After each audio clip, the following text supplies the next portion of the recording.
Здравствуйте, друзья! Слушайте и смотрите канал Влог 360! Ухелянд бежал с окраины, шапка на... Дамы и господа, честной люд, всем салют! Рад вас приветствовать на канале Влог 360. Переименовать надо его. Влоги с дороги. У меня другой канал называется Влоги с дороги, так как это тоже был раньше влоговый канал, да? Он был Влоги от Сереги назывался. Потом его переименовал, так как тему поменял. И, в общем, вот такая вот фишка получилась. У нас теперь Влог 360. А почему Влог 360? Чтобы обо всем, да? Темы разные. И 360, значит. Помните, как фрау Бербок сказала? 360. И у нас тоже 360 влоги. Да. А теперь мне хочется... Ничего мне не хочется. Мне хочется, чтобы вы... Вот, видите, два QR-кода. Посмотрели эти два канала. Это мой влоговый канал «Влоги с дороги» и музыкальный канал. Если понравится, посмотрите, послушайте музыку. Музыку сам делаю. И также видите QR-код от телеграм-канала. Каналчик маленький, да, удаленький. Переходите. Любую тему можно обсудить. Цензура есть, да. Стараемся мы без мата там общаться на различные темы. Так что там можете высказаться, да. Ну, другой, более грубее, скажем, чем YouTube это все принимает. Но, как бы, чтобы соблюдайте, да. Воспринимайте людей немножко лучше. Будьте чуть-чуть добрей к своим оппонентам. А теперь у меня к вам пару роликов есть. Очень-очень интересных. Давайте, один из них. В Австрии беженцам сделали ультиматум: работать бесплатно или потеря социальных выплат. В федеральной земле Штирия приняли новые правила. Для первичной помощи беженцев могут заставлять бесплатно работать. Нравится, мне нравится это.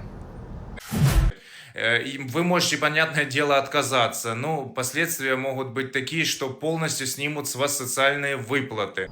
Тоже мне очень нравится. Как вы считаете, это слишком жестко?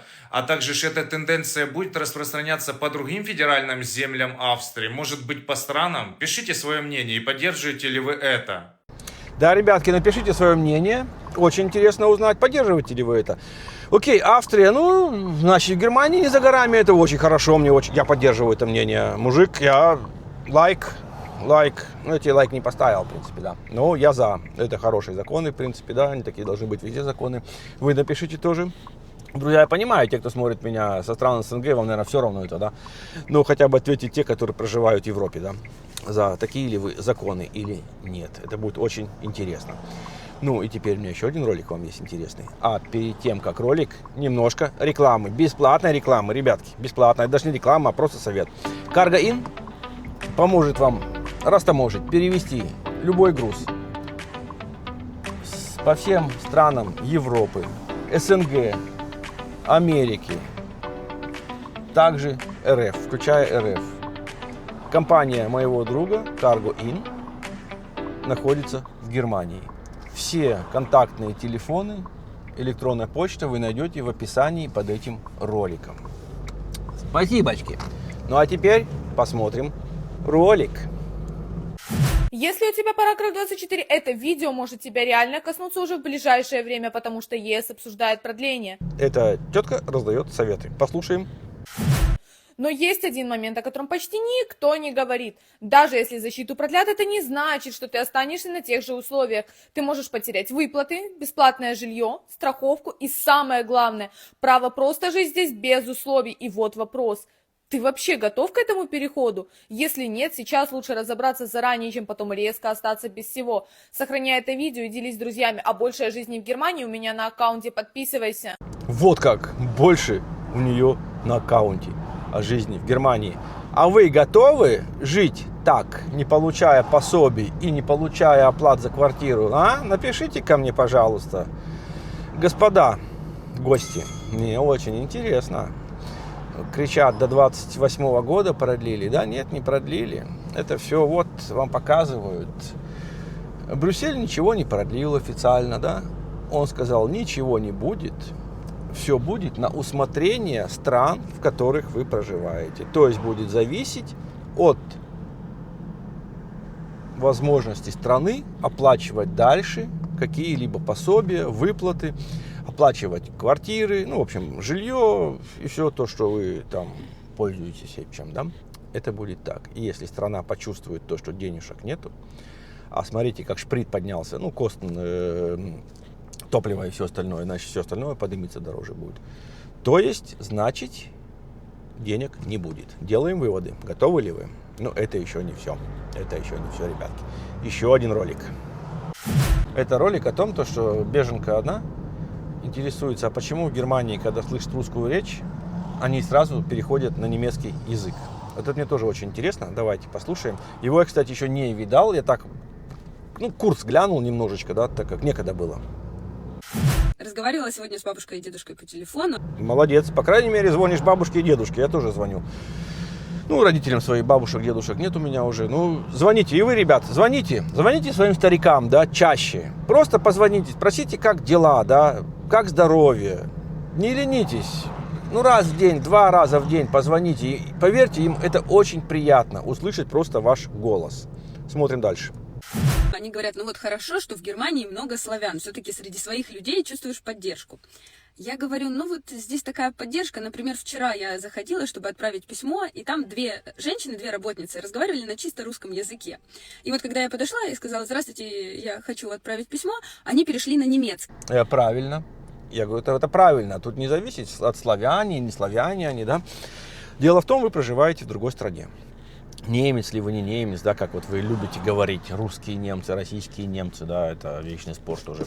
Тут разницы нету. Вы приехали в эту страну, получили ли вы аусвайс, не получили ли гражданство, да, вы хотите в этой стране проживать, будьте добры учить язык этой страны. И разницы нету, в какой вы стране живете, хоть в Африке какой-нибудь, да, в стране, хоть в Зимбабве, так учите этот язык, на котором они говорят. Да, я общаюсь на русском очень много, например. Но если я нахожусь в обществе, где хотя бы один есть немец, я себе не могу позволить этого, да. Так как я нахожусь в Германии, и я перехожу на немецкий язык. Так как, местные немцы, скажем, они обижаются, это понятно, да, вроде их страна, это наша страна тоже, да. Я очень давно здесь проживаю, я, в принципе, немец. Вот так, ребятки. Давайте послушаем ее дальше. Я говорю, здесь часто русскоязычные люди переходят на немецкий язык. И бабушка отвечает, надо же, какие в Германии законы строгие. Нет, законы тут не строгие, это просто уже, скорее всего, этика. Им с посетителями, видимо, только на немецком нужно разговаривать. А дедушка подумал и говорит, только не говори, что они стесняются, что они русские. Нет, никто не стесняется этого. Я видел, много горланят и по-русски ходят, да, по магазинам. Это просто, я скажу, это неприятно просто, да. Не то, что стесняться языка, нет. Я еще раз объясняю. Вы, господа россияне в России, будет ли вам приятно, когда вы будете находиться в магазине, у вас в России, Петербург, Москва, не знаю, Челябинск, еще какой-нибудь город, скажем, да. И с вами, возле вас будут говорить, ходить на вам непонятном языке, да, скажем, проживающие люди, и вы этого не понимаете. Это ж неприятно, правильно? Конечно, неприятно. Вот и я об этом. А какой у вас вариант? Почему русскоязычные люди, когда видят, что ты разговариваешь на их языке, берут и переходят на немецкий? На немецкий, потому что мы живем в Германии. Я уже это объяснил и сказал. Так как лучше-то общаться на языке той страны, где ты находишься. Вот такие вот, ребятки, дела. Я приехал в магазинчик. В общем, спасибочки, что досмотрели ролик до конца. Огромное спасибо. Не забываем подписаться на этот комментарий. Лайк-комментарий. Также оставляем подписочка на этот канал. Будьте адекватными, конструктивными в комментариях. Так что давайте. Удачки вам. Добра. Всего хорошего.